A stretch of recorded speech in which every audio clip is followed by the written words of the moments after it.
นี่คือบริเวณถ้ำพวงได้นี่ถ้ำพวงบ้านม่วงคำตำบลนาตาลเขตปกครองของกำนันมิตรนี่แหละประตูเมืองบดเมืองลับเลด้านทางตะเวนตกทางเข้าเลยนี่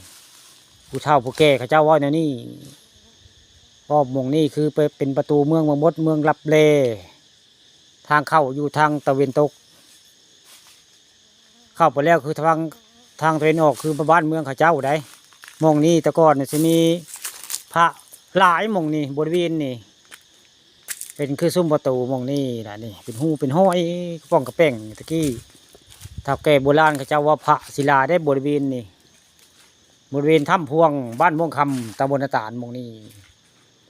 พระศิลานะมันมีมดเขาเจ้าว่าไว้ฟังผู้ข้าก็เอามาว่าให้ผู้ที่ตามเบิ้งไว้ง่ายนี่แหละถ้ำพวงประตูทางเข้าเมืองบดเมืองลับเลละมองนี่ตำนานเมืองบดเมืองลับเลบ้านม่วงคำตำบลนาตาลภัยจะหุจักเอามาสอบถามผู้เฒ่าผู้แก่คนอายุ70-80ขอชิเล่าให้ฟังไว้ง่ายมองนี่ล่ะคือประตูเมืองบดเมืองลับเลด้านนี้ก็คือเป็นเมืองเขาเจ้าได้มองนี่เป็นเมืองได้เป็นเมืองบดเมืองลับเลทางนี้ก็คือเป็นทางเข้าด้านนี้ก็ทางเข้าเพิ่นได้นี่ทางเข้าประตูเมืองกับทางตะเวนตกอันนี้ได้ยินเนี่ยพระบางมดเพิ่นมาว่าให้ฟังได้พระธรรมยุทธเนาะเพิ่นว่าให้ฟังกับเพิ่นก็ว่าคือเดี๋ยวเพิ่นมาจำพรรษาอยู่บริเวณถ้ำผาพึ่งบ้านบงคำเนาะพระอาจารย์เปาเพิ่นว่ามองนี่คือเป็นประตูเมืองบางมดเมืองลับเล่ได้มอง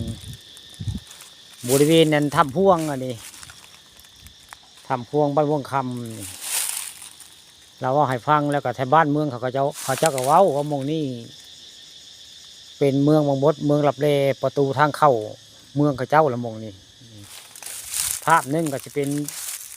ประตูเมืองว่าไงแต่ภาพเราเห็นหน้าตานี่เป็นหินจุเดียวเดี๋ยวนะนี่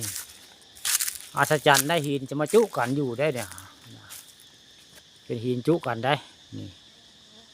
เป็นหินมาจุกันไว้ได้นี่ติดกันแบบนี้ได้นี่หินมาจุกันคือเดี๋ยวครับเป็นซุ้มแบบนี้ได้นี่ละไผ่บจักกับบุค่าปาทองคำเอามาให้เบิ่งเรื่องราวของตำนานประตูเมืองบางบดเมืองรับเลอยู่ที่บ้านม่วงคำตำบลนาตาลเขตปกครองของกำนันมิตรอำเภอเตางอย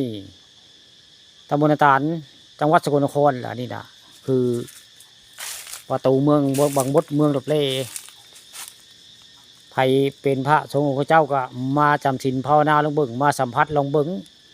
เป็นอะไรเมืองบดเมืองลับเลของไทยม่วงคำตำบลนาตาลสนอที่ผู้ข้าสิพาไปเบิ่งถ้ำระฆังใกล้ๆนี่ได้ถ้ำระฆังสิมีบิ้งได้บิ้งดังวื้อเลยถ้ำระฆังถ้ำระฆังก็คือสิเข้าไปแล้วจะมี